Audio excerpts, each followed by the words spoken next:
Okay, so you showed up to class today and you found out you had to write an essay. I know what you're thinking, oh my god, I hate essays. I don't know where to begin. I'm not good at that. How do I even start? Well, don't worry, because what I'm here to talk to you about today is some tips and tricks and ways to think about your essay that's going to make it easier for you. The first thing you should do is not even think about an essay as an essay. Instead, think about it as a movie. What do all movies have? They have a beginning, a middle, and an end. Just like your essay. It has an introduction, a body, and a conclusion.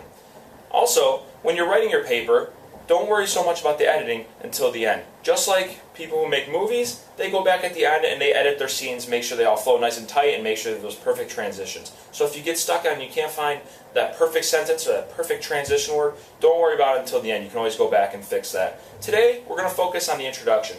What exactly is an introduction? Well, in a movie, it might actually introduce some characters, or it's going to set us up to see what we're going to be seeing for the big plot. It's going to introduce us to the big theme of the paper, the big plot, what they want to show us. That's exactly what you're doing in your essay. You want to ask yourself, what do I want my readers to see in my paper? If they were to open up a window, what exactly would they see in the paper? Once you have this question answered, you're well on your way to beginning your introduction. The first thing you want to do is make your big point. What's the point of the paper? What are you trying to prove? Once you do that, you just need to figure out what you're going to use to actually back up your essay. You have to have something to back it up, because otherwise you just sound like a crazy person spewing off a bunch of points. You want to make sure you have evidence.